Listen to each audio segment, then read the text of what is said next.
মাদকের বিরুদ্ধে মাদকের বিরুদ্ধে ভেঙে দাও ঘুরিয়ে দাও মাদকের আস্তানা আমাদের আমার সোনার বাংলায় রক্তে আগুন লেগেছে মাদকের আস্তানা ভেঙে দাও ঘুরিয়ে দাও মাদকের আস্তানা ভেঙে দাও ঘুরিয়ে দাও মাদকের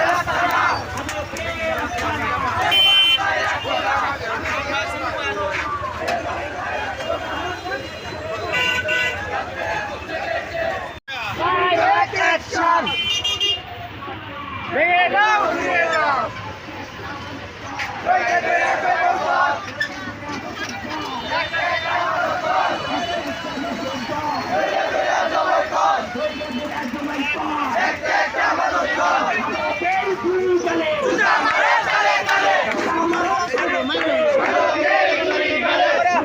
ধন্যবাদ জানাই।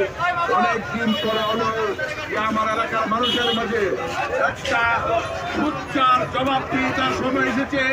এই জন্য যারা একটা গুরুত্ব আজকে মাদক বিরোধী অভিযানে অংশগ্রহণ করেছেন তাদের প্রত্যেককে যারা আমি আন্তরিক ধন্যবাদ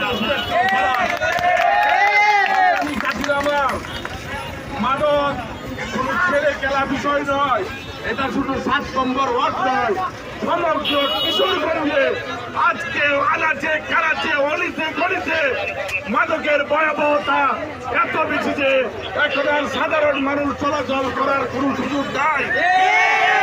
তারা এত বেশি তাপতে তাদেরকে যদি আমরা ধরেও দেই জেলখানায় শুধু যায় আর আসে মনে হয় যে জেলখানায় তাদের শ্বশুর বাড়ি।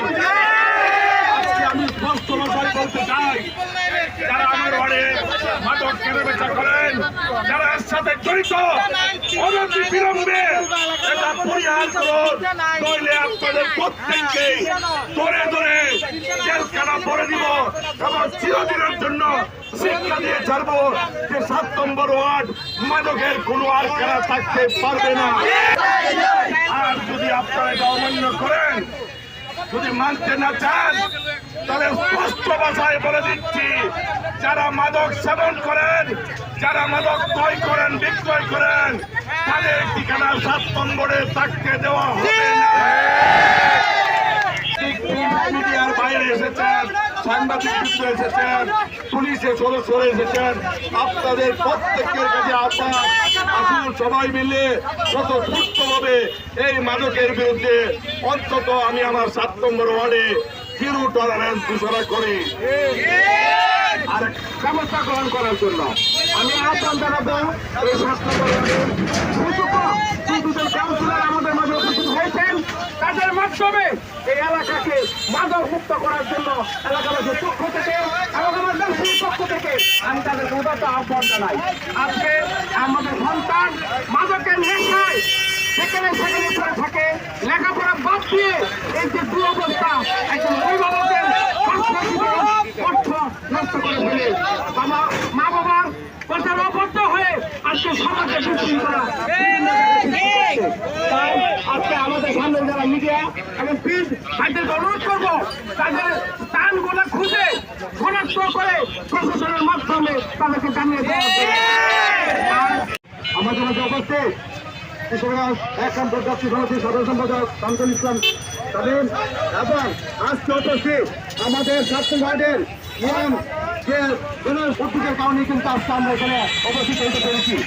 আজকে আমি মিডিয়া ইলেকট্রনিক এবং প্রশাসনিক ভাইদেরকে এখানে উপস্থিত হওয়ার জন্য তাদেরকে ধন্যবাদ জানাই।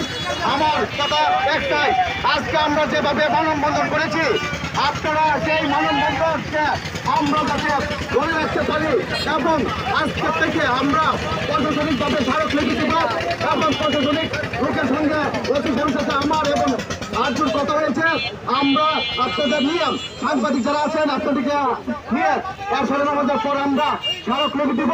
এই স্মারকলিপির মাধ্যমে আমরা আমাদের এলাকা চিহ্নিত যারা যারা মাদক সেবন করে বা যারা যারা মাদক বিক্রি করে তাদেরকে আমরা সকলকে চিহ্নিত করে প্রশাসনিক মাধ্যমে আমরা যদি এর শুভ কোনো একটা উদ্যোগ প্রশাসন থেকে না পাই, তাহলে আমরা ব্যাপক হারে আমাদের চিন্তা ভাবনা করবো। আমি আপনার এখানে আমাদের প্রশাসনিক দুই ভাই আছেন, ওনাদের সাথে আমাদের কথা হচ্ছে, ওনারা বলছে আমরা অল্পতি শেষ করে দিতাম। আমরা ব্যাপকভাবে অনেক চিন্তা ভাবনা ছিল, আমরা আজকে থেকে আমরা এখানে একটু পরে শেষ করে দিব। আপনারা আমাদেরকে সহযোগিতা করেন, আমরা যাতে আজকে এই মানববন্ধনের ব্যাপারে আমরা যাতে এলাকাতে আর কোনো মা বাবা যাতে কান্না না করে, কোনো মার সন্তান যাতে আর বিপদে না পড়ে, আমরা এটা চাই না। আমাদের এলাকাতে মানুষ এখানে বেকাতে পড়ে গেছে। আমরা দুজন কাউন্সিলর আছি, আমরা দুজন কাউন্সিলর অনেক জব দিতে আছে। এই জন্য আমরা আপনাদের সাথে আছি।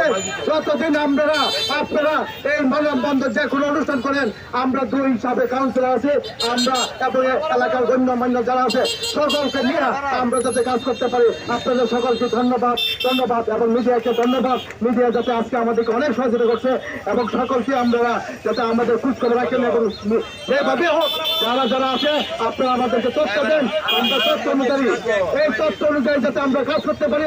আপনারা সমস্ত কিছু প্রশাসনিক ভাবে নলেজ দিবেন এবং পেপার কাটিং করবেন এবং আপনারা ফেসবুকে দিবেন, সমস্ত চিন্তিত করে আপনারা আপনাদের কাজ করে যান। আমরা আমাদের কাজ করবো ইনশাল্লাহ। সবাইকে কষ্ট করার জন্য ধন্যবাদ।